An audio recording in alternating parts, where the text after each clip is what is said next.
Good evening everyone, I hope you are doing well. Welcome back to my YouTube channel SST वाली madam. आज हम लोग पढ़ने वाले हैं बेटा बैटल ऑफ प्लासी। अच्छा, हम सबको ये तो पता है कि ब्रिटिशर्स इंडिया के अंदर कब आए थे? 1600 सेंचुरी के अंदर। किसकी परमिशन लेके? क्वीन एलिजाबेथ की। पर डायरेक्ट ब्रिटिशर्स खुद नहीं आए थे, उन्होंने एक कंपनी भेजी थी, ईस्ट इंडिया कंपनी, जिसके अंदर बहुत सारे ब्रिटिशर्स थे जो यहाँ आए किसके लिए थे? ट्रेडिंग के लिए। कि उन लोगों को क्या करना था? ट्रेड करना था इंडिया के अंदर। कि उन लोगों को क्या चाहिए था? इंडिया की ट्रेडिंग चाहिए थी प्रॉपर, क्योंकि उन्हें पता था कि अगर वो इंडिया से रॉ मटेरियल लेकर दूसरे देश में जाकर बेचते हैं तो वो बहुत सस्ता बिक रहा था। जिसके कारण उन लोगों ने क्या डिसाइड किया कि अब वो इंडिया में ट्रेड करेंगे। जैसे ही वो इंडिया में आए तो उन्होंने डिसाइड किया कि अब हम लोग यहाँ पे ट्रेड करेंगे और यहाँ से मटेरियल बाहर भेजा करेंगे। पर धीरे धीरे उन लोगों ने एडमिनिस्ट्रेशन सेटअप का डिसाइड किया कि अब हम लोग यहाँ पे एडमिनिस्ट्रेशन सेट करना शुरू करेंगे। जिसके तहत उन लोगों ने क्या किया कि अब धीरे धीरे वो जो इंडिया के अंदर मुगल रूलर्स थे, उन लोगों के साथ फरमान सेटअप करने लगे। उन लोगों ने ब्राइब दी, एक तरीके से कह सकते हैं कि आप लोग हमें यहाँ पे इंडस्ट्रीज बनाने दो, फैक्ट्रीज बनाने दो, फोर्ट्स बनाने दो, जिससे क्या होगा, हम लोग यहाँ पे आप लोगों की भी हेल्प करेंगे और साथ में हमारी भी मदद हो जाएगी।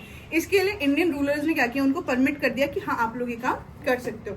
पर धीरे धीरे जैसे जैसे वो ये काम करने लगे, अब उन्हें समझ आने लगा कि हम लोग कितने टाइम तक राजाओं से रिवेन्यू लेंगे, कितने टाइम तक राजाओं से पैसा लेंगे, राजा नहीं दे रहे हैं। फिर उन्होंने क्या कहा राजाओं को कि आप लोग सब्सिडरी अलायंस साइन करो। सब्सिडरी अलायंस का मतलब कि एक ऐसा पैक्ट जिसके अंदर जो राजा है वो एज अ पपेट रूलर काम करेगा और ब्रिटिशर्स जो है वो अपना रूल वहां पर रखेंगे।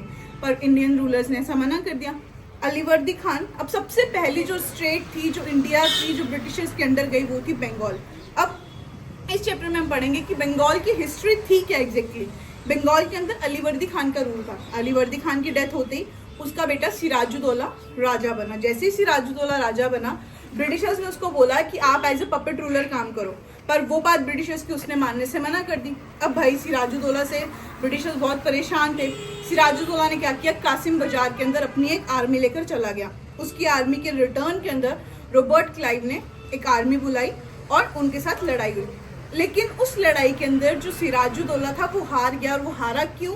क्योंकि उसके ही कमांडर ने, कौन था वो? मीर जाफर, उसने क्या करा, उसको बिट्रे किया, उसको धोखा दिया और वो किसकी साइड शिफ्ट हो गया? ब्रिटिशर्स की साइड। और वैसा क्यों हुआ? क्योंकि उसने, ब्रिटिशर्स ने उसे बोला था कि हम तुम्हें दीवानी दे देंगे। अगर सिराजुद्दौला हार जाता है तो उसकी जगह पे किसको मिल जाएगी दीवानी बंगाल की? मीर जाफर को। ये चीज हुई, सिराजुद्दौला हार गया, मीर जाफर नेक्स्ट रूलर बना बंगाल का। ठीक है। और जैसे ही सिराजुद्दौला नेक्स्ट रूलर बना, उसने भी बहुत सारी नई नई चीजें करी। अगर आपको वो भी जाननी है तो प्लीज आप मुझे कमेंट करके जरूर बताएं। I will share you the next video. तो बेटा, और ये जो बैटल है वो कहाँ? बैटल ऑफ प्लासी इसको हम लोग बोलते हैं। जो battle fought between Robert Clive and Sirajuddaulah is known as battle of Plassey.